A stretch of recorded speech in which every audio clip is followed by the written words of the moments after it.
the end, it turned out the race wasn't even close. Former President Donald Trump winning several of the battleground states and is leading in the rest, leading as well the popular vote by nearly 5 million. And he has 294 electoral votes, with some states still too close to call. He only needed 270. Meanwhile, Vice President Harris, who got the nomination after President Biden bowed out in July, this afternoon conceding defeat at her alma mater, Howard University in Washington. She said acknowledging election defeat is a crucial component of democracy.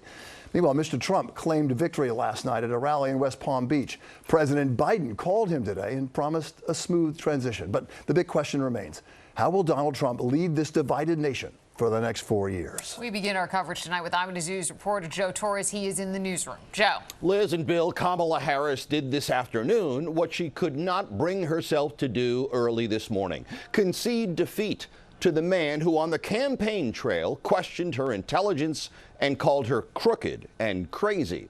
After weeks of referring to the former president's pessimism and division, the vice president today called for unity and optimism after a contentious election in a nation polarized by politics. Howard University this afternoon, the very same place where Kamala Harris hoped to claim a presidential victory, instead became the site where she conceded defeat. Earlier today, I spoke with President-elect Trump and congratulated him on his victory. I also told him that we will help him and his team with their transition.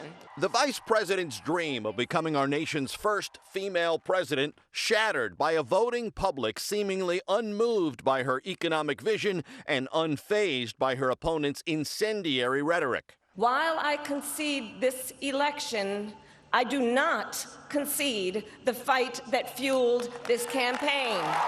In his phone call with the vice president, Mr. Trump acknowledged his opponent's strength and tenacity. They both agreed on the importance of unifying the country.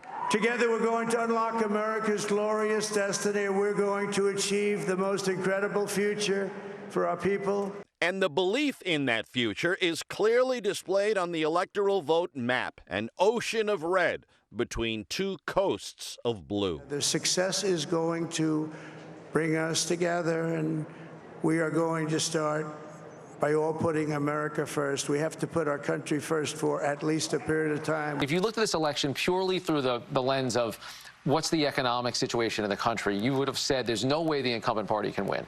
If you looked at it purely from the personal attributes of the candidates, you'd say there's no way that Donald Trump can win. But he did win, convincingly. And for anyone wondering about the effect of Donald Trump's victory on the legal issues he still faces, consider this.